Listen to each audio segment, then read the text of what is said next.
tensions and frictions that would often result in violence. Our law and order challenges weren't confined to the city of Karachi alone, but across the province. We faced, even in the northern parts of Sindh, in Larkana, my hometown, when before the Pakistan People's Party's government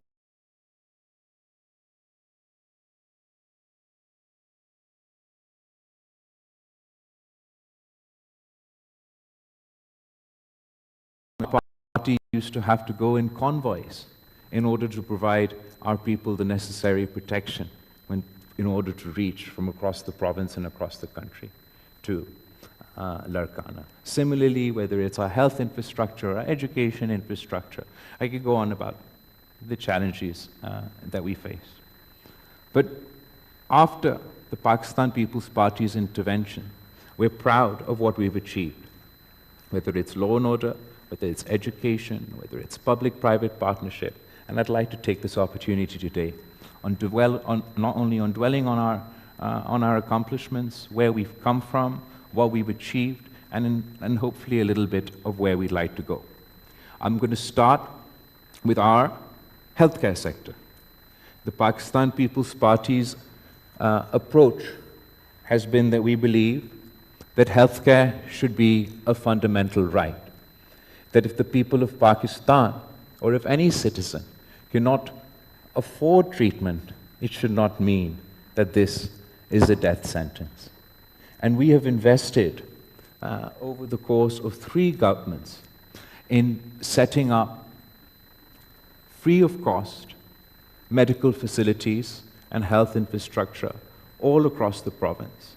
And not only are our facilities that I'll just go on to talk about free of cost for all our citizens, but also of international standards.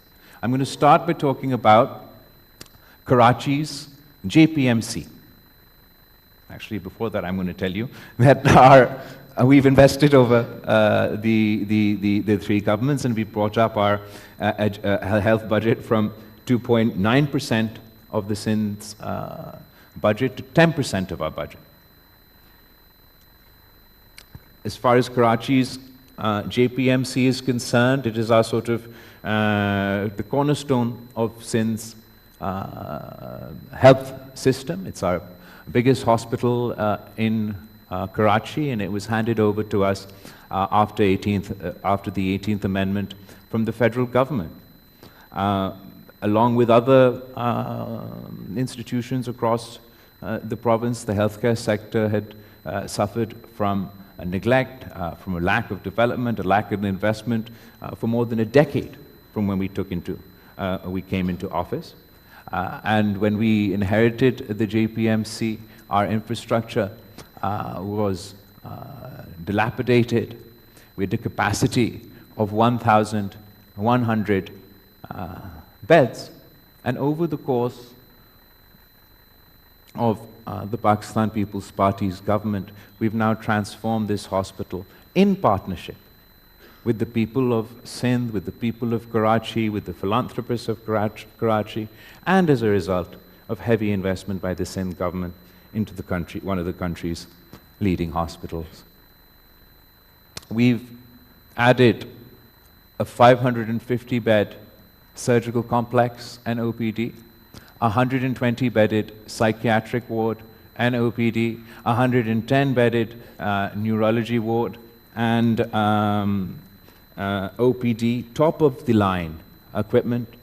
For example, we have the CyberKnife technology for the treatment of cancer at JPMC. This facility, again, in partnership with charitable organizations, the Patients AIDS Foundation, we not only made it possible for this top-of-the-line cancer treatment to be available in Karachi, but we're also the only facility in the planet to offer this expensive treatment completely free of cost.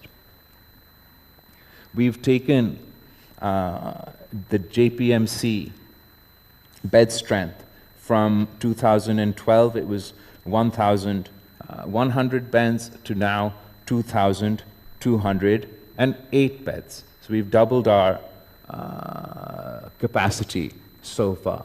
If I just talk about JPMC's CyberKnife and cancer treatment facility, we've served patients from 178 cities and 24 countries. And our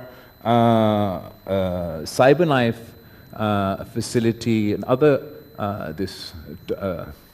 tomotherapy and equinox sessions and all of this component, we've served 250,000 patients. It says here, now I don't know whether that's daily or monthly because it's missing in my presentation, but this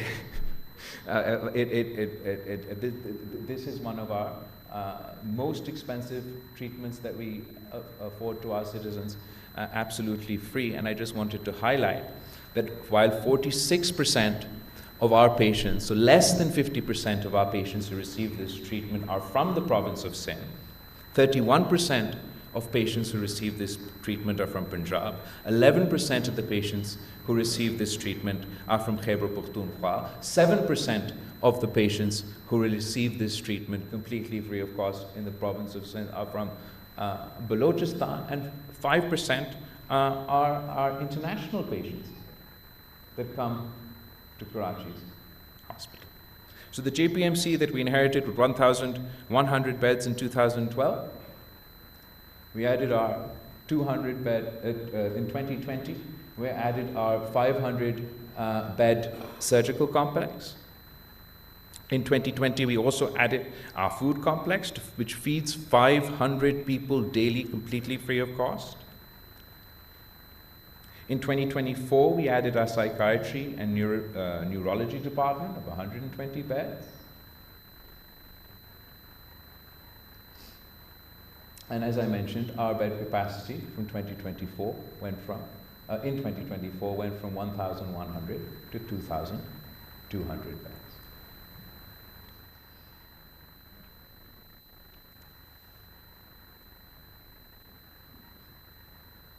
Going forward, from now until 2028, we plan to add a new 12-storied, 600-bedded, fully equipped medical tower with MICU, CCU, cath labs, endoscopy, a new 6-storied officers' ward with 60 fully equipped private rooms, a new 10-storied, fully equipped accident and emergency and trauma complex, along with other facilities.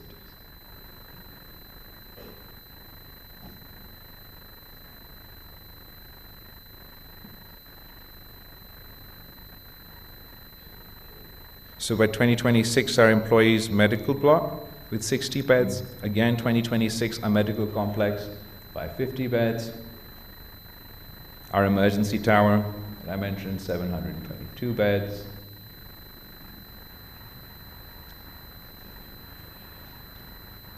And our vision is that by 2028, we want to take our bed capacity just for JPMC alone to 3,200 beds, which will almost triple our capacity. We are already the largest hospital in Pakistan as it stands today, and by 2028, this one JPMC will be 3,200 beds. Alongside JPMC, within the same compound in Karachi, we also inherited the NICVD, which is Pakistan's cardiology hospital. We've managed to transform the NICVD as Pakistan's the largest free of cost cardiology network in the region. That includes the specific NICVD Karachi hospital that's right next to JPMC and is part of the same complex, but also 11 hospitals for free of cost heart care across the province. That includes our this building that we've redone, the NICVD by JPMC, NICVD Liari, NICVD Larkana, NICVD Sakhar, which is the building you see in the background, NICVD Hyderabad, NICVD Khairpur, NICVD Mithi, NICVD Tandu Muhammad Khan, NICVD Nawab Shah, and NICVD Baldia. These are all state-of-the-art, 100% free of cost, full-fledged cardiology hospitals that we've set up across the province. Along with these 11 hospitals, we've also set up 30 chest pain units in each of the 10 districts of Karachi and across the entire province. The thought behind this is that in cardiology, sort of the golden rule is if you've had a heart attack, if you can get to hospital within 90 minutes, you save a person's life. And we've managed to establish such a system across the province that not only provides this facility to our citizens, it provides it on their doorstep and completely free of cost.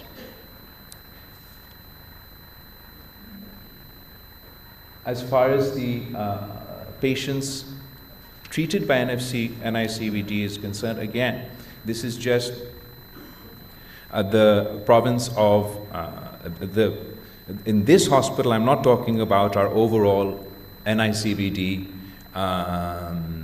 infrastructure, the 11 hospitals, etc., that's all connected. I'm talking about the one NICVD that we have in the JPMC complex in Karachi. We serve 2.9 million patients free of cost just in 1 year. And in 2025, 2.8 million patients were from the province of Sindh. 45,000 patients were from the province of Punjab. From Pakhtunkhwa, we had nearly 10,000 patients. From Balochistan, we had more than 100,000 patients. From Gilgit-Baltistan and Azad Kashmir, we had almost 4,000 patients. So not only are we providing this service to the people of our own province, but also the people all across the country. Again, along with NICVD, within the same complex, we inherited JPMC, we inherited NICVD, and NICH, which is the Institute of Child and Neonatal Therapy, and we've taken up, we've increased the bed strength of this hospital as well. We've opened up the Sindh Institute of Child Health and Neonatology across the province, which include 8 SICH units. But I want to specifically, before I go on to SIUT, talk about, so the JPMC, the JPMC complex alone, not the NICVD satellite hospitals, not the additional SICH hospitals that we've set up across the province, just that one compound where we inherited these 3 buildings. These 3 buildings together, when we received them from the federal government, we had a bed strength of 1,799. We've invested in these hospitals, turned them around, made them 100% free of cost, and as of 2025, we've increased our bed strength of these 3 hospital buildings alone to 3,453 beds. That's already the largest hospital in Pakistan. In 2028, our plan is to take the bed strength of these 3 hospitals alone to 5,170 beds. Now, to put that into context, the largest hospital in the United States has 2,850 beds. The largest hospital in the United Kingdom has 1,800 beds. And our aim is that we want to increase our patient to a bed strength ratio in Sindh overall, and particularly in Karachi, and this is the case, the strongest case of where we've done that. So what we've achieved with JPMC is as a result of a lot of Sindh's government's own investment, but also as a result of the humanitarian effort of the people of Sindh, particularly the people of Karachi who've invested in this hospital. NICVD is completely sort of public hospital. It's not as a result of our partnership with other sectors. But the transformation in Sindh's healthcare is not just a result of our own drastic increase in spending. It is also as a result of our ability to partner with those already doing good work in Sindh. And one of the best cases for this, or best examples for this, is our partnership with SIUT, the Sindh Institute of Urology and Transplantation. Dr. Adib Rizvi is probably the closest thing that comes to a living saint in Pakistan for the work that he does with the Sindh Institute of Urology and with the SIUT. In 2008, their capacity was 760 beds, and we've managed to partner with them and then bring up their strength to 1,926 beds. We've conducted more than 7,700 free of cost kidney transplants. I just with them inaugurated the newest and biggest hospital, what used to be the Regent's Hotel, in Karachi, to provide free of cost treatments, not to the people of Karachi. We've partnered with them to expand their network, not only within our capital city, but all across the province. And where they used to be known specifically for urology, nephrology, and transplant, now they offer an entire ecosystem of healthcare facilities to the people of Sindh, again 100% free of cost. We have our SIUT in Civil Hospital, in Diwan Farooq Centers, SIUT Oncology Center, SIUT Transplant Center, this Sharif vessel one that I just mentioned that we opened, Drigg Road, Nazmabad, Garden West, Karangi. These are all in just in the city of Karachi alone, providing free of cost treatment. Then in Shaheed Benazirabad, in Sakhar City, by Sakhar Bypass, Larkana also has the dialysis, and Shikarpur, we've been able to establish these free of cost hospitals in partnership with SIUT and Dr. Adib Rizvi, and the Sindh government is proud that we are, as of today, their largest partners. While SIUT and JPMC and NICBD were initially concentrated in Karachi, and we expanded their outreach across the province of Sindh, I also want to talk to you today about a tehsil in Khairpur, in northern Sindh, called Gambal, where we've been able to introduce international standards, free of cost, not only a hospital in practice, the entire medical city, to one of the most deprived areas of our province. In 2012, we conducted our first cardiac surgery in Gambit. In 2015, we added the Department of Orthopedic Surgery and established our first kidney transplant was performed. In 2016, it was our first liver transplant was performed at Gambit Institute, 100% free of cost. Before this, if you wanted to have this liver treatment within Pakistan, it was only possible either here in Islamabad, or people used to have to go abroad. People used to also have to go to India.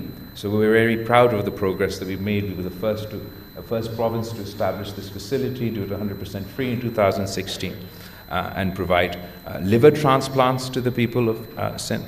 Then 2017, we established the Gambit Medical College was established.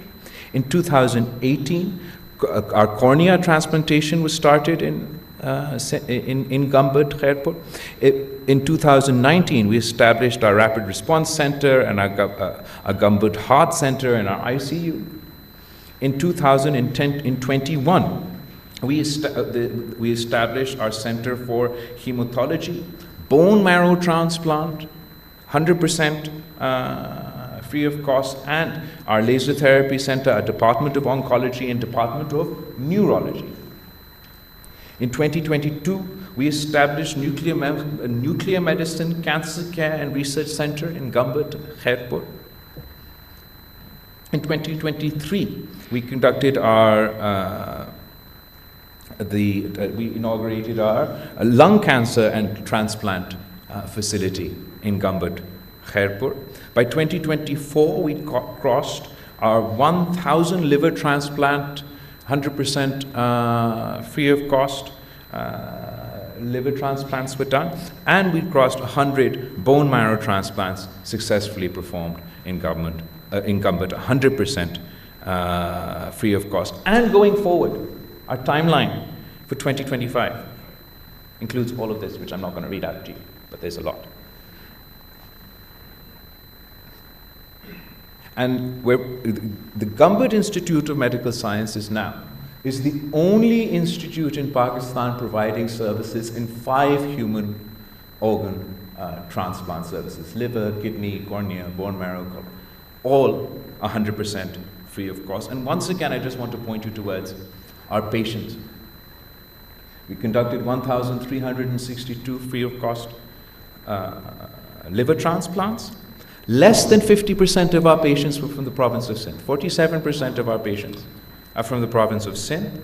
Second largest share of our patients are actually from the province of Punjab.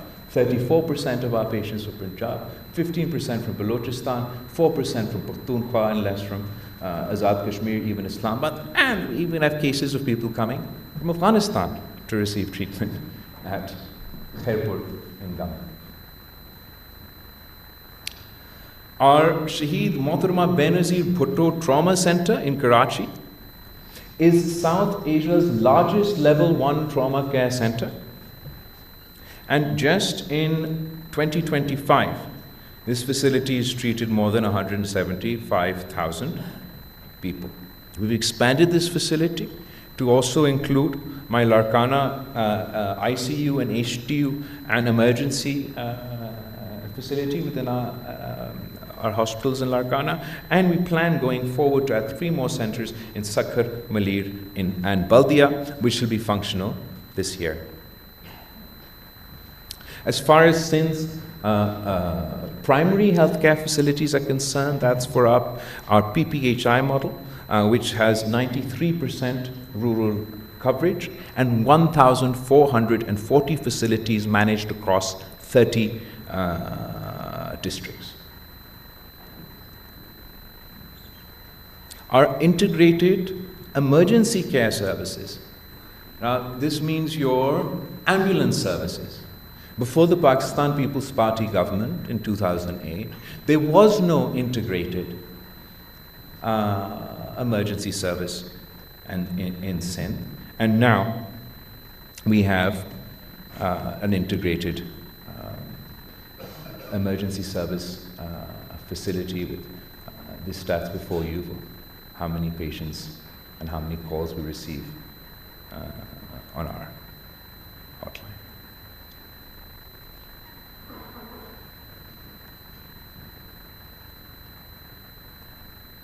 The biggest sort of public interaction at any hospital is with your emergency services.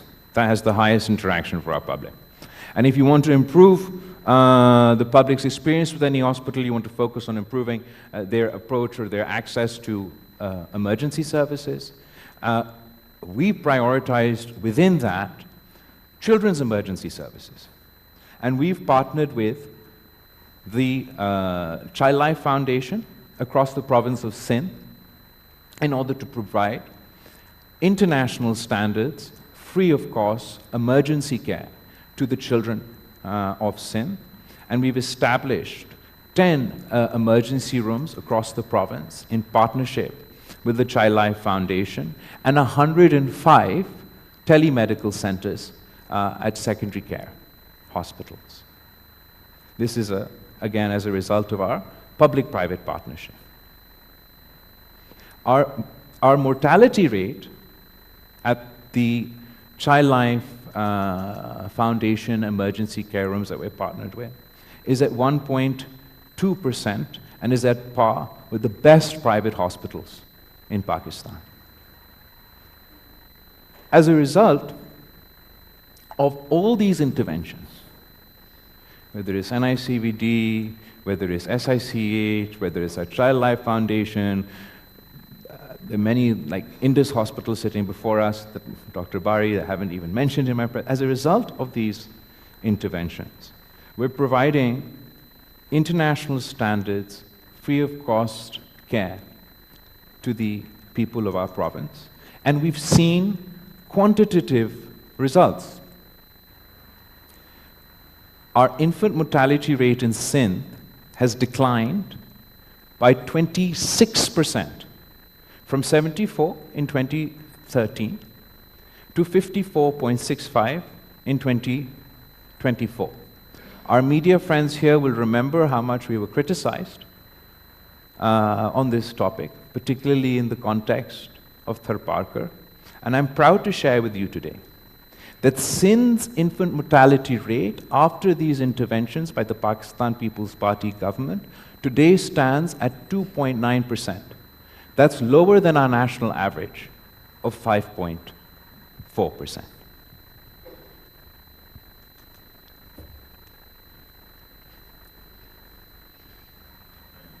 The second topic I'd like to discuss with you today is our education infrastructure. We face a whole host of challenges within the province of Sindh, education being amongst one of our priorities. Obviously, without access to education, our people have no hopes of prospering, economic progress, of jobs.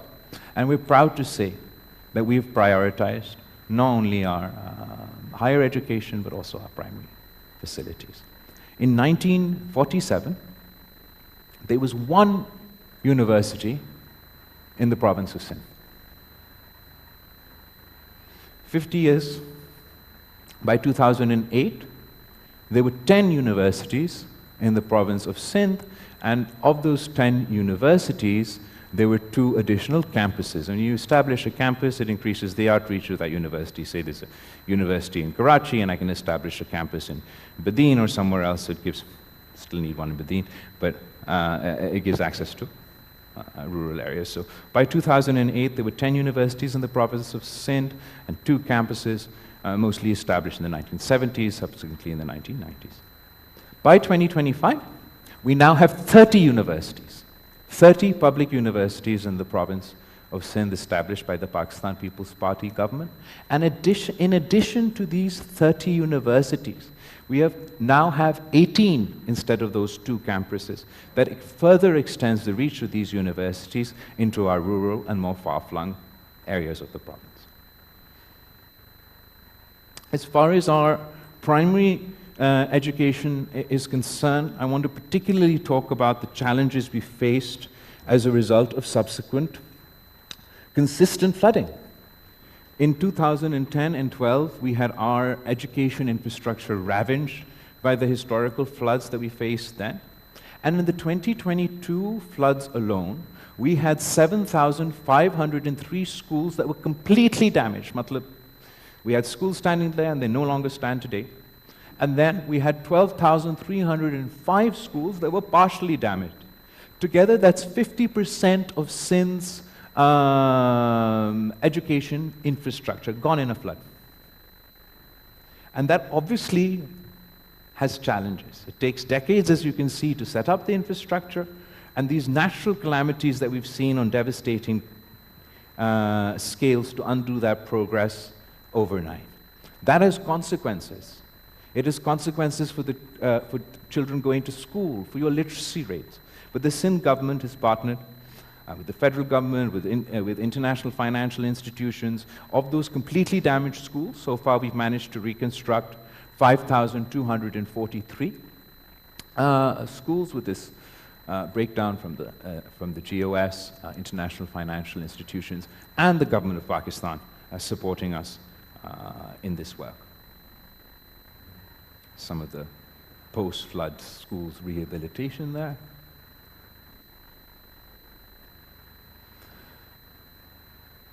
We have a whole host of other interventions. I've sort of tried to narrow them down.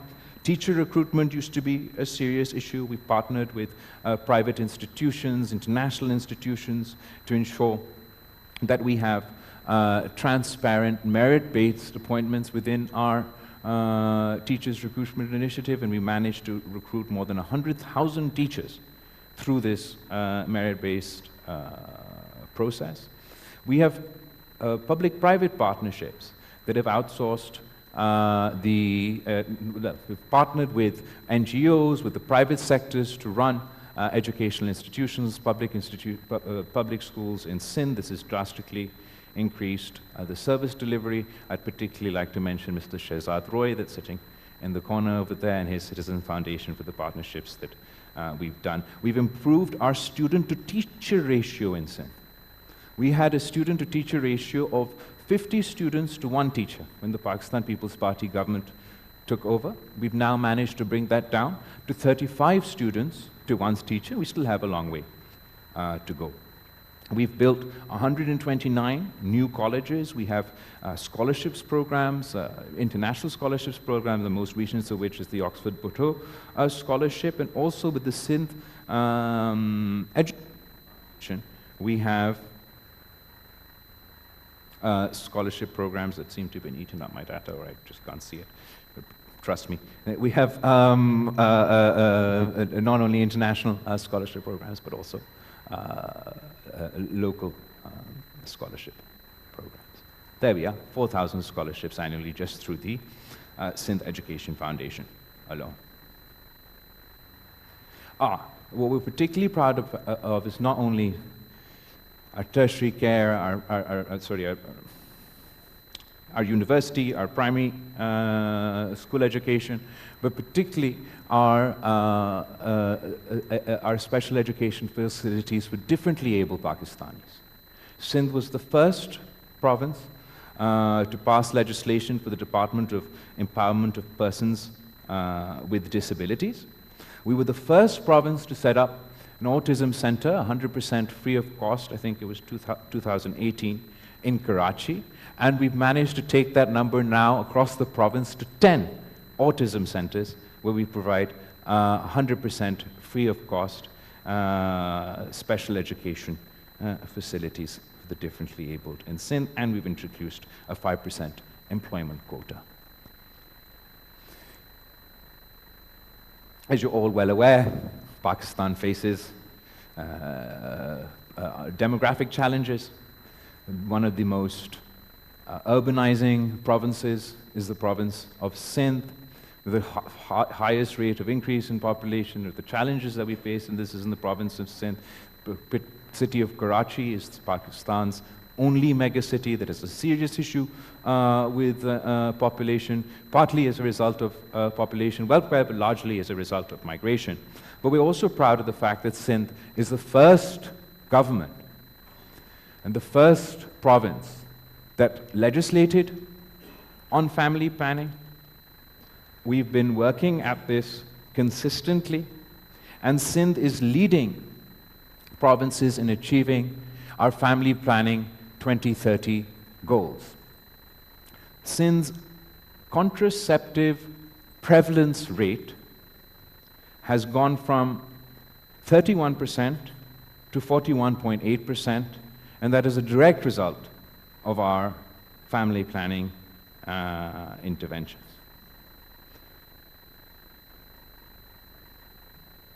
Along with family planning, I'd mentioned the sort of crux of our philosophy being about affordability. So we provide free of cost healthcare, because one of the most expensive challenges that any family can face can be the cost of healthcare. It can rip families out of the middle classes and into poverty, and also there are those who are completely out of reach. Similarly, we've tried to expand our network of public education facilities to ensure that our citizens get free of cost education, whether it's their universities, whether it's their primary school. Talked about population welfare. Along with that, the Pakistan People's Party is very proud that we'd introduced at the national level, at the federal level, the Benazir Income Support Program, which is the first and only social safety net that exists in Pakistan, and meets all international standards. Simultaneously, at the provincial level, we've had various different interventions, and I'm just going to talk about one today, for poverty alleviation. And that's our Sindh. Do you want to do it? Yeah. Sindh Rural Support Organization, through which we've provided interest-free loans and other supports, particularly to the women of Sindh. And as a result of this program, we managed to lift so far 1.4 million women out of poverty. And the thing that I'm sort of proudest about this program is usually when we want to start an initiative, we go to either our international partners or local partners and we make a pitch that this is what we want to do, come partner for us, come give us financing. In the case of this SRSO, which became the People's Poverty Reduction Program, this was the one initiative where we'd started on our own in the province of Sindh, and it went so well that the European Union approached us that they would like to join us in financing this initiative, which allowed us to then expand it through international partners and our own local support. So as I mentioned, we provide interest-free loans. We've got interest-free loans for women to start their own businesses at different scales. So there's an average scale for if they want to start, to provide them support in the form of the loans, in these loans to start those businesses. Then there's sort of higher end, we provide a little bit more support through an enterprise development fund for more upscale businesses that they want to start. And it is primarily through that we've managed to lift these women out of poverty, but we've also included support for vocational training and low-cost housing and a whole host of other interventions. But just the point that I want to highlight as a result of this, even sort of the commercial people and business people present here today will know that the recovery rate of our loans from our commercial banks for some of our top strata within Pakistan society is nowhere near the recovery rate that I mentioned over here. For our 5.8 billion that became 9.8 billion rupees of investment in interest-free loans for for these women, our recovery rate is 98%. So what that means is not only does it speak to this program's success, it also speaks to these women's success. And we're really very proud of that. I mentioned the flooding, the consequences that that had in 2022 for our education infrastructure. To put it into perspective, the scale of this flooding and how devastating it was, particularly for the province of Sindh, is that 70% of Sindh was submerged in water. 24 of our 30 districts were declared calamity hit, and 2.1 million houses were destroyed. And you can imagine the devastation that this caused to those communities that we witnessed firsthand. I happened to be the Foreign Minister of Pakistan at the time, and I'm very grateful to the Prime Minister Shehbaz Sharif and the federal government who all rallied together. I'm very grateful to our friends in the diplomatic corps for their support and for the Sindh government's efforts that allowed us to launch the world's largest housing initiative. Before us, I'm going to say the wrong name, so I'm not going to say the country, but now we currently, the world's largest housing initiative to rebuild these 2.1 million homes.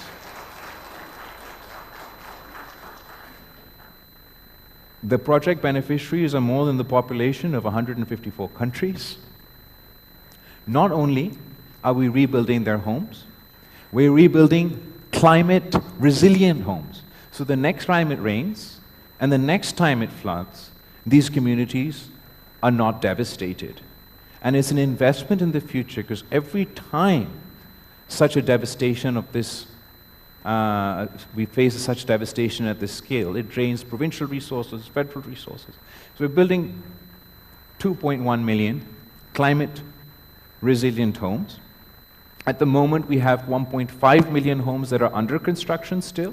750,000 homes have been completed. And the beauty of this initiative is that it's not just climate resilient housing initiative, it's also a women's empowerment initiative. Because while building homes for these women who could never, or these families who would never envision having a solid house over their head, we also, because 90% of these people were living on government land in makeshift houses. So we also have transferred the land titles for these homes in the names of the women of the households. And that is the largest asset transfer initiative in a generation. As a result of this, when we hand over these houses to these women, they now have an asset. They have security. These families know that they can't be removed from their homes. The value of these properties, as soon as we hand over the land titles, drastically increase. And for generation after generation, these properties will continue to increase and be passed on to future generations. But it also provides them with an asset that, if they would like, they can use to take out a loan, to do. So it's overall, it's not only sort of housing reconstruction, it's poverty alleviations, it's women's empowerment. We opened bank accounts for all these women. 2 million bank accounts have been opened for women who would never have seen a bank. As a result of this initiative, we've also managed to create more than 1 million jobs in the province of Sindh, just through the People's Housing Initiative. And our partners, some of them are in the room today, like the World Bank, international financial institutions, the federal government, the Sindh government, have all come together, and we managed to secure funding of $2 billion in less than 2 years for this initiative. Ooh. This is Hina from Thatta, where she used to live with her family and her brand new house. Dildal Ari from Tangobago and his family, their kacha house, their pakka house. Lalo Mal from Nara, his kacha house, him and his 2 daughters in his new house. Muhammad Khan from Jacobab, him and his family, how they used to live, they live today.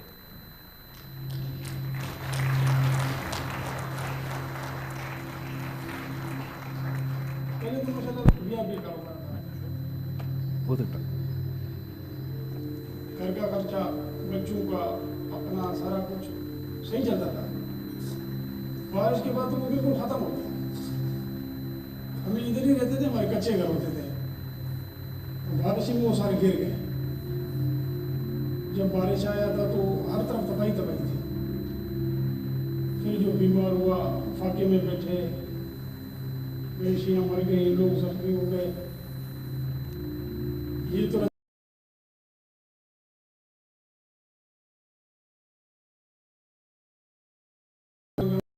रोजगार तो है नहीं।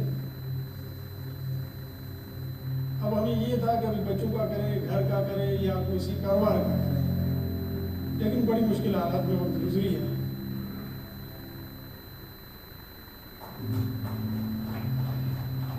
Government of Sindh की तरफ से जो team आई थी, वो आगे घर घर पे सर्वे कर रहे थे। पहले घर हमारे कच्चे थे, अभी ये माशाल्लाह पक्का घर बन गया, तो हमारा भी शौक है कि घर को संवार दें। ये पसंद है हमें, जब वो बोलते कि दरख्त लगाएं, तो ये जो बड़े होते हैं तो इसके फिर हम खुद ही करते हैं और मवेशी वगैरह भी। और गाँव वालों को भी कहता हूँ कि हर घर के सामने ये होनी चाहिए, तो हम लगा देते हैं इसलिए।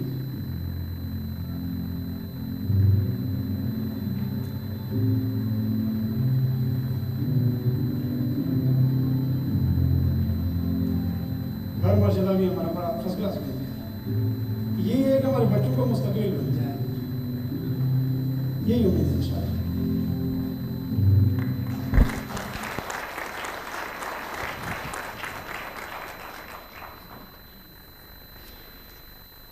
Education system, housing infrastructure, regular infrastructure obviously devastated. Again, on the topic of agriculture, I want to look at it specifically in light of the 2022 floods. The major source of income for the people of our province was drastically affected. As an emergency measure at the time, the Sindh government decided to support our farmers by providing them wheat seeds. On an emergency basis, we reached out to 215,000 people in our province at the time, provided them this support, and as a result of this intervention, the following year we had the highest ever wheat production of 4.5 million tons in the province of Sindh. But we built on that experience. We used that data, and we started the Benazir Hari card, or the Benazir farmer card, with the thought that in the future, when we face a natural disaster, we want a transparent mechanism where we can get financial support directly into the hands of the farmers. These 200,000 people that we'd given the wheat seed became the first people to subsequently join our Benazir Hari card. And the concept behind this initiative was not only support in times of emergencies, but the government of Sindh, and even the federal government, but they're not associated with this yet, provides a lot of support to our farming communities. But it's not targeted, it's not transparent, and that's the direction that we'd like to move in the future. So this Benazir Hari card was a result of the 2022 floods. And recently, because we had this infrastructure in place, when last year Pakistan faced floods, we've had an even more expansive intervention from the government of Sindh through the Benazir Hari card, but also through CNIC and other identification mechanisms. For small farmers of from 1 to 25 acres, we provided cash support for them to buy DAP and urea. Targeted, transparent support to those at the bottom of the pyramid who need it most, while simultaneously supporting Sindh's agriculture economy. We have agricultural modernization mechanisms in place where we support our farmers with laser leveling and other such facilities. And going forward, we want to take this to, and going forward, we want to take that to the next level. We're going to encourage both collective farming and public-private partnership in the agriculture sector in the province of Sindh. Collective farming, because 90% of land holdings in Sindh are with the small farmer. And what we want to do is create incentives from the provincial government for these small farmers to form collectives. And when they form collectives, they'll obviously collectively have more arable land, but it also gives them collective bargaining power. And they could then benefit from some of the benefits that bigger, richer, large landowning families or businesses enjoy when it comes to procurement and other things. We want to support these collectives through the Sindh government with modernization, with modern machinery, with laser leveling, with scientific knowledge, with research, and our support, our interventions, our subsidies will be targeted to these small farmers. Then, for public-private partnership, we want to encourage the private sector to come and invest in large-scale farming in the province of Sindh in two ways. One, the Sindh government wants to be a bridge between these collectives and big business, whether it's within Pakistan or outside in Pakistan, where we create a partnership with these collectives in the business community, and they come in with their investment and partner with small farmers and create collective corporate farming in the PPP mode. Separately, the government of Sindh also has a lot of arable land that's not used, whether it's in forest area, whether it's in agriculture department, whether it's irrigation department. We also want to partner with the private sector in those cases and use public-private partnership to bring in large-scale, high value-added farming to take our Sindh agriculture to the next level. So no agriculture without irrigation, and our irrigation system in Pakistan is the largest in the world. And within Pakistan, the largest irrigation system within Pakistan is run in the province of Sindh. On top of that, our government has had a whole host of interventions, because as you're aware, either we face these cataclysmic floods, or most of the time we're facing drought and water scarcity, and that problem is continuing to increase. So we've set up more than 200 small dams across the province for rainwater storage and agriculture support. More impressive than that, we've managed to line 4,110 kilometers of Sindh's irrigation network in our canal system, which results in water preservation and it helps us address both climate change and water scarcity.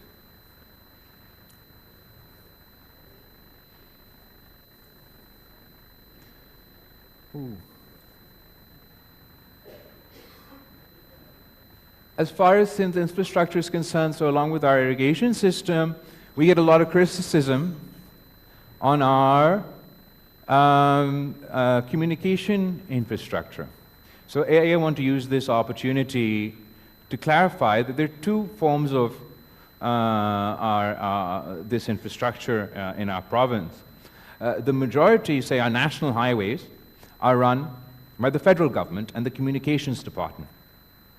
And that has and does, both from us and from others, receive a lot of criticisms, and we're really appreciative of the current government, the Prime Minister, for their commitment that the Sakhar onwards portion of our national motorway will be built. But that doesn't mean that the Sindh government doesn't build roads, it's just we can't build the federal government roads.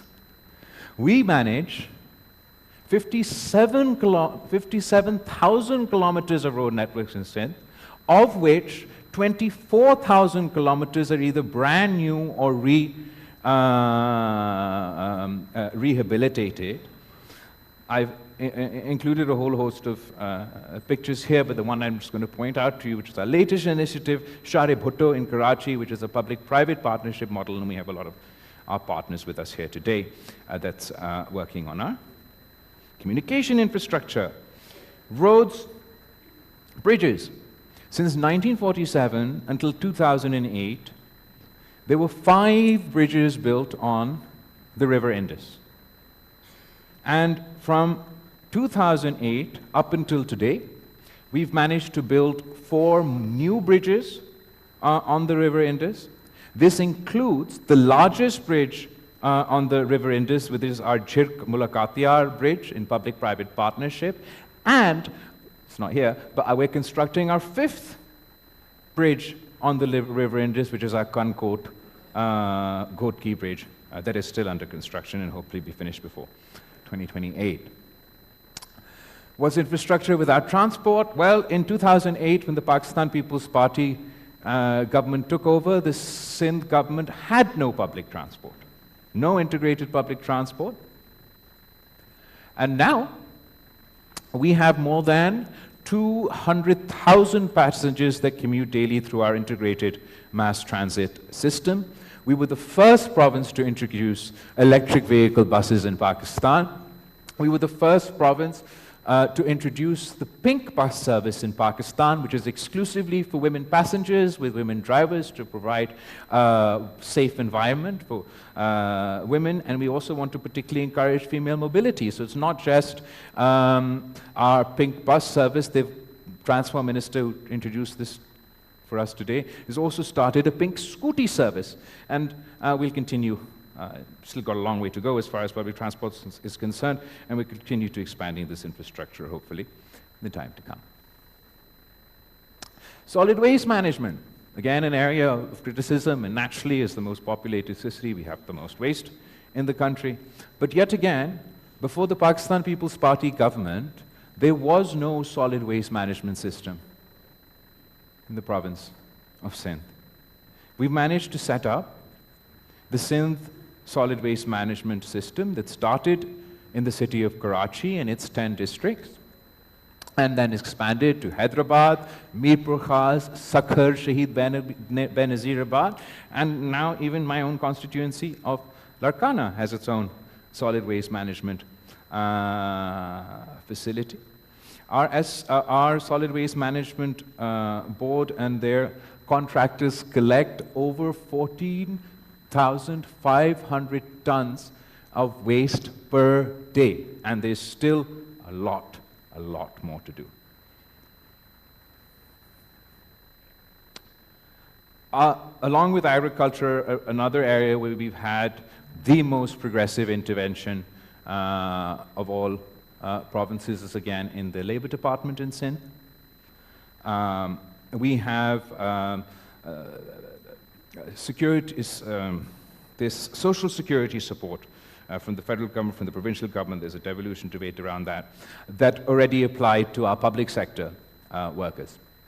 What we've done in the province of Sindh is introduce the Benazir Mazdoor card, which is the labor card, and opened up our social security net to the private sector and to the self-employed, who can now pay in themselves and join our Benazir Mazdoor card program and receive all the support that public sector workers receive in sort of times of death, times of marriage, healthcare emergencies, and this is a process that we hope to continue to encourage and expand. We're also proud of the fact that we're the only province to raise minimum wage 6 times in a row, and we've cut child labor by 50% in the province of Sindh.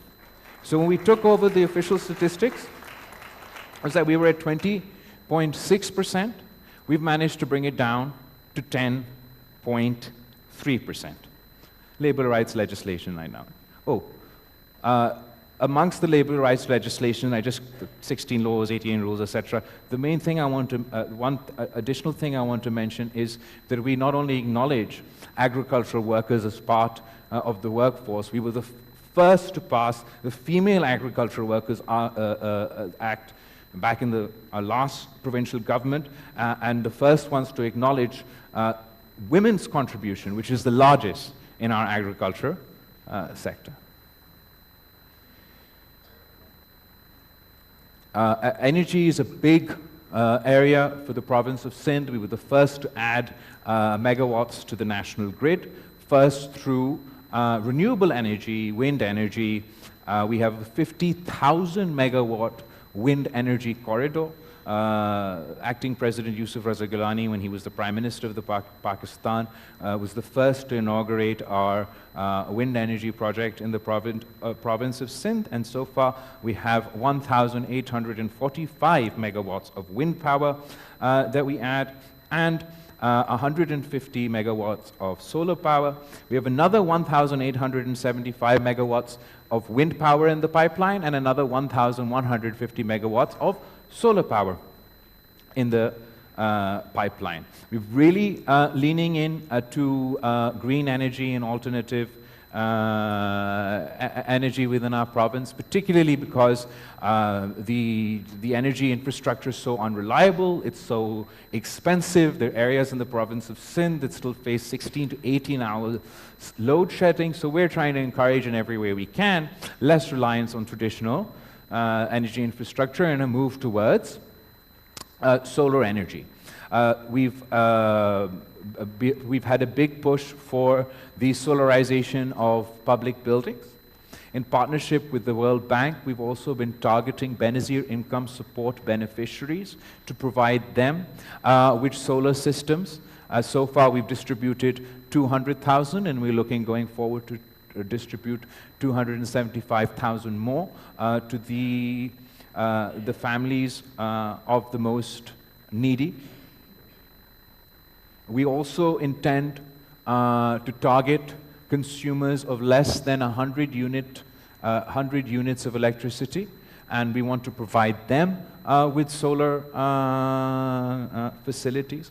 In addition to that, we have 3 public-private partnership solar infrastructure projects in the works right now, through which we want to provide Karachi with an additional 400 megawatts of solar power at low cost. I'm going to go on to talk about Tharkol, which is another big initiative as far as the Energy Department is concerned. But even within the context of Tharkol going forward, we want to look into using Tharkol for the development of fertilizer. So our country's over-reliance on gas for fertilizer can hopefully be addressed through this. Where's my energy gone? I definitely have another energy thing to talk to you about. It comes there. We also have Tharkol, which I'll talk to you about later, but in between we're talking about progressive legislation and how we, Sindh leads the way in progressive legislation. There's a whole list. I just wanted to run through a few of our, we were the first, and proud to be the first, to pass the Sindh Child Marriage Restraint Act, banning child marriage in the province of Sindh and raising the age to 18 in 2013. The Sindh Prohibition of Employment of Child Labor Act, I already mentioned the results of that. Our Domestic Violence Protection Act in 2013. Our Sindh Hindu Marriages Amendment Act in 2018. And the Sindh Commission for the Status of Women. 2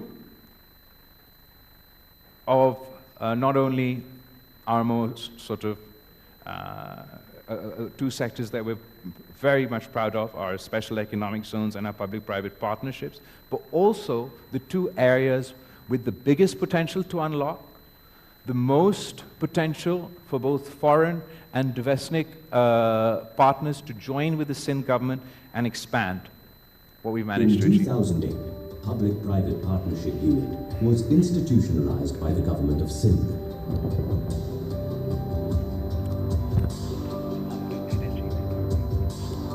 Our private partners have collectively invested nearly $2.076 billion US, while $780 million US invested by government of Sindh.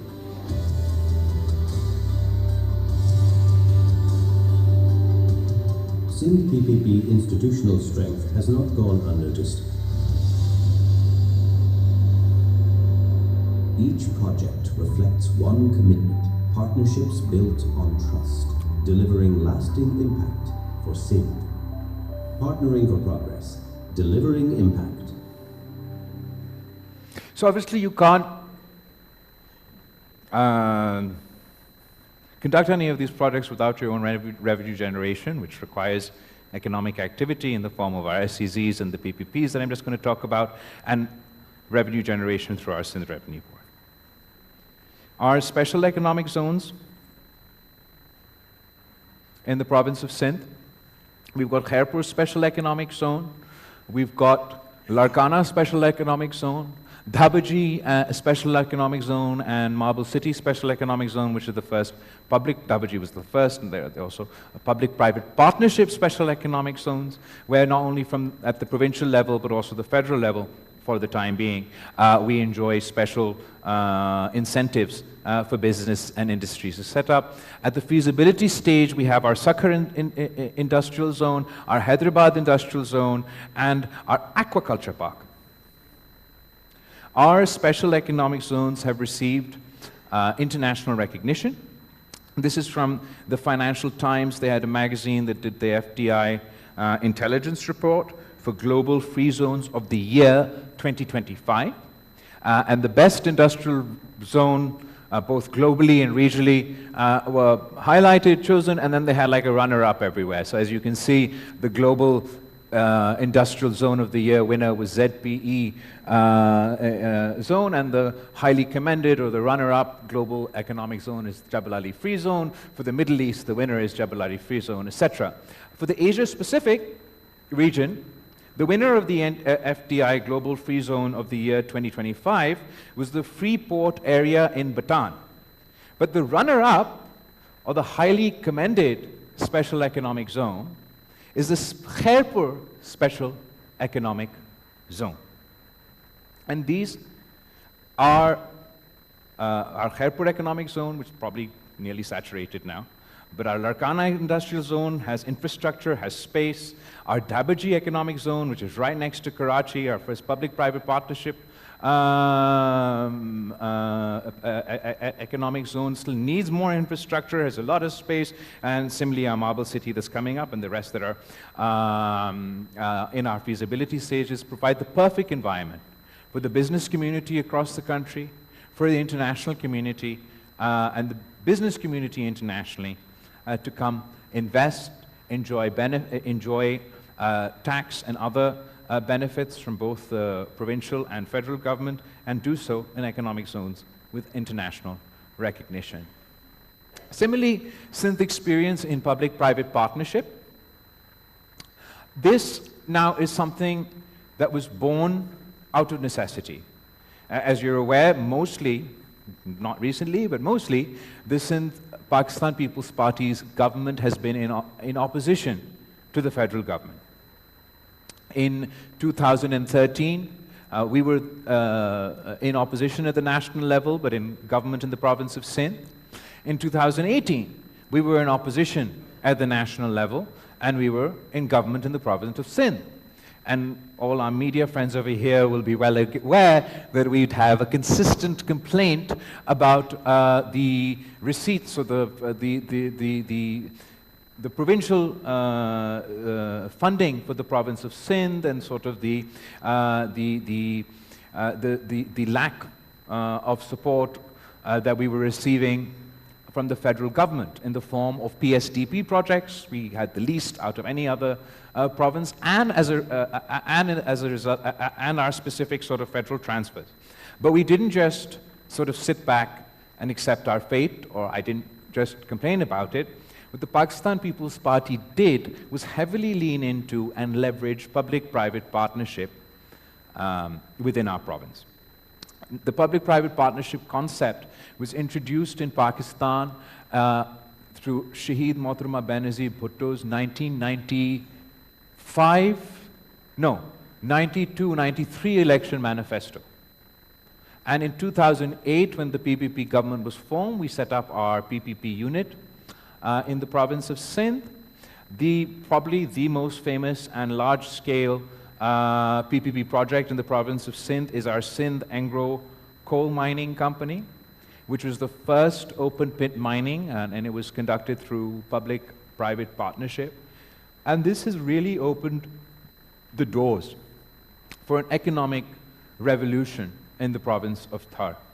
Because the Sindh government was partners with the private sector, both internationally and locally, for the coal mining, and we had this energy generation also as a result of the coal mining. We've turned around the infrastructure, both roads and health, education. The desert has completely changed as a result of these interventions. The big-scale Sindh Angro coal mining project, which has a project cost of $1 billion and is a joint venture between the GOS, local and international partners. jobs I'm going to come on to. We were the first government to set up, first provincial government to make an airport, the Mai Bakhtaur Airport in Thar.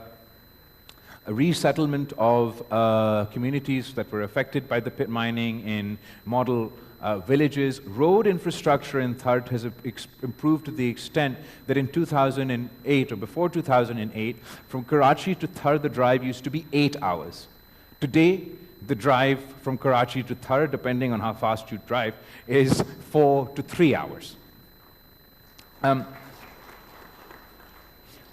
A percentage of our profit of this public-private partnership company goes into the Thar Foundation. And the Thar Foundation then helps in our community uplift initiatives, one of which is our Thar Foundation Hospital that has been established in the district of Thar, and the Thar Foundation Hospital is run by Dr. Bari's Indus Foundation in public-private partnership. Just yesterday I came from our NED University inauguration. We're inaugurating our campus for a new building for our campus of the NED University. We set up RO plants infrastructures that still needs a lot of work to address the water scarcity issues over there. Just Thar Coal Block 1 has created Block 2 has created 3,000, it says here, but I had 5,000 in my head, 3,000 jobs locally. The more important part is those jobs, 71% of the jobs as a result of this public-private partnership are directly Thari local jobs. An additional 10% above that are jobs from the province of Sindh. Then we have like close to 5%, which is rest of Pakistan, and then even less, which is our international sort of jobs as a result. We've had, as a result of this PPP initiative, we have female truck drivers in Thar for the first time. So all our trucks that are driven by local women. We had the first female engineer come out of Thar and then be employed at this PPP initiative. So Thar is sort of the cornerstone of Sindh's public-private partnership, but it's not the only thing we do. We have our water supply project of $200 million, which is a PPP mode, which is in partnership with Energy Tech from Kuwait. As a result of that initiative, we're now working on our NED technology part, again in partnership with the government of Kuwait. And we have a whole host of partners that are working with the Sindh government, locally and internationally, in public-private partnership. Sorry. These are some of our public-private partnership initiatives. Our Hyderabad Mirpur Khas dual carriageway is completely public-private partnership. I mentioned the largest bridge on the River Indus, the Sir Aga Khan Jirk Mulakati bridge project, our Karachi Thatta dual carriageway, public-private partnership, water infrastructure I've already mentioned, public-private partnership. Roads infrastructure we've also had as a result of public-private partnership, but it doesn't stop there. Education management I've already mentioned, management of many schools we've handed over in public-private partnership for primary education. Again, the same Shehzad Roy helps us with teacher training initiatives in public-private partnership that has increased the standards of our teachers, who are now tested and regularly tested to ensure that they meet the necessary standards. We've also rehabilitated 54 JICA girls elementary schools as a result in public-private partnership, and our regional bud centers are also public-private partnership initiatives. Our public-private partnership program in the province of Sindh is recognized globally. In 2018, the Economist magazine's intelligence unit rated Sindh province as number 6 for public-private partnership, after Thailand, Philippines, PCR, India, Gujarat, then the province of Sindh for our PPP mode. And most recently, we've had these IFN Deal of the Year 2021, and that's all 2021 for public-private partnership. Major projects that are now under construction in PPP mode. I mentioned our Sharif Bhutto, Concorde, the 5th bridge that we're now building on the River Indus, the Ghotki Concorde Bridges, public-private partnership, Marble City project, public-private partnership, Dhabaji I already mentioned, NED I already mentioned, okay, I'm mentioning things twice now. Major projects that are at the feasibility stage for PPP mode are before you, our Yellow Line, our Sucker in Hyderabad Industrial Zone, our sewage treatment plant for Karachi, our aquaculture park project, there's a livestock project, there's more water sector projects in Sucker, all in our feasibility stage for public-private partnership. Through public-private partnership, not only have we produced the first electricity through the Tharparkar, done our infrastructure, done our schools, done our healthcare, we've even reclaimed the mangroves. So we had incredible mangrove loss across the Indus Delta, which has devastating consequences for local agriculture, local communities, climate, etc. And through public-private partnership, we've increased our covered area from 270,000 mangroves to 270,000 acres, sorry, to now 675,000 acres of mangrove covers. 2 Guinness Book of World Records for this mangrove initiative, for the largest number of mangroves planted in a day. So we first won in 2000 and I forget the dates now. So we first won 1 Guinness Book of World Record for the largest number of mangroves planted in a day. Then India won, so we couldn't let that stand, and we went and did it again. So that's why we have 2 Guinness Book of World Records. And we've earned $40 million as a result of carbon credits from planting mangroves. So in our PPP mode, our portfolio so far, we've executed about $600 million worth of projects in road, energy, healthcare sectors. Our projects under construction is another $650 million. But the main figure that I want to point to here is our investable portfolio, our investable project portfolio for the province of Sindh is $5.2 billion, and we're very keen to work with the international community and a local business community, just as we realized all these other public-private partnership initiatives to bring these other projects into, to realize all these other projects. And I'd like to use this opportunity today to invite you all to come take advantage of our special economic zones, of our experience in public-private partnership to benefit within the province of Sindh. And even our advice to the federal government would be that if you want to cut down on the PSDP, you want to cut down on public spending, a large segment of the federal PSDP should be shifted to public-private partnership, where you can partner with the private, with the business community within Pakistan, you can partner with the international community to address your fiscal space issues without burdening others. Final point, and I swear I'm going to feed you something. Sindh Revenue Board. Sounds dull, but it's very important.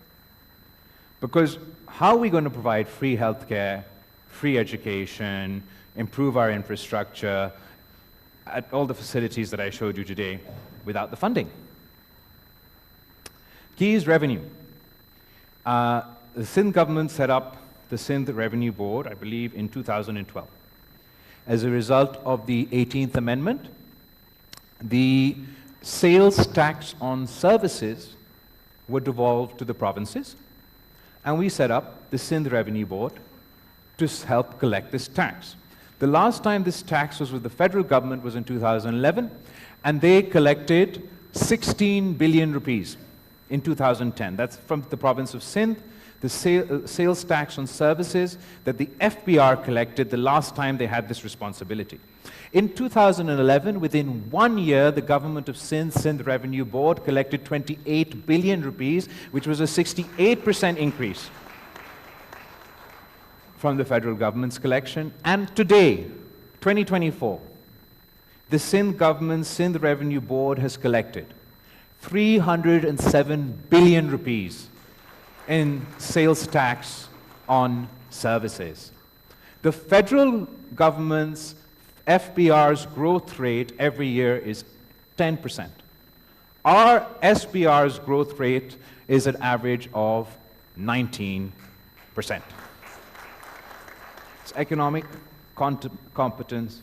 Without self-sufficiency, we can't promise to provide any of the support that I discussed in the lead up to this slide. And this is exactly our case to the federal government. That if we're collecting 19% and you're collecting 10%, then how can you punish the guys who are actually doing their jobs? We offer, as an obviously if the federal government is facing issues of fiscal space, economic challenges, as a patriotic Pakistani, the problems of Islamabad are my problems as well. I want to help them address these issues. But their solution, cutting the NFC share, taking back from the provinces, doesn't solve the problem. Because it's the FBR's lack of meeting their targets that's causing this fiscal deficit, not the performance of provincial government. And we have a solution. I've shown you that when you devolved the sales tax on services, Sindh government's SPR outperforms all the provinces and the federal government. But the FBR is outperformed by the Punjab Revenue Board, by the Pakhtunkhwa Revenue Board, and the Balochistan Revenue Board. So why should Balochistan, Sindh, or Punjab, or KPK suffer if Islamabad can't do its job? Our proposal is that the federal government still collects the sales tax on goods, and not according to my reports. According to independent observers, there's 3 trillion rupees more that they could collect in the sale tax on goods today from across Pakistan that they're not collecting. So our solution to the federal government's challenges with fiscal space that we want to solve is that don't devolve the tax to us, but devolve the collection of the tax to us. We will collect this tax for the federal government. They can set us the targets. Like their last collection for sales tax on services was 16, so whatever their last collection from Karachi today is, set that as a target for the Sindh government. Whatever their last collection for the sales tax on goods for the city of Lahore is, set that as a target for the Punjab government. And we will collect these taxes for you. We will collect higher taxes for you and give it to you so you can meet your fiscal needs, address your fiscal gap. If we fail, I mean, this is the level we're going to. If we fail to meet your targets, then punish me. Then deduct from my provincial pool to make up for the gap in the tax that I failed to collect for you. But the catch is that if I do better and I or any other province collects more in the form of sales tax on goods than your federally assigned target, then the extra money should go as an incentive to those provincial governments so they're further encouraged to increase their revenue generation, fund our own projects, and meet the needs of our citizens. I thank you all very much today for putting up with my very detailed conversation, and I hope that I've managed to convince, or at least put across a case for you today, that the province of Sindh is a half glass full, not a half glass empty. And we would like to work with everyone in this room today and the federal government to achieve not only our goals, but also address the challenges faced by the federal government and the people of Pakistan. Thank you.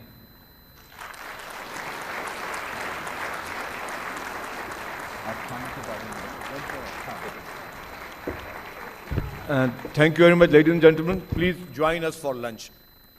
Please, in the next room. Thank you.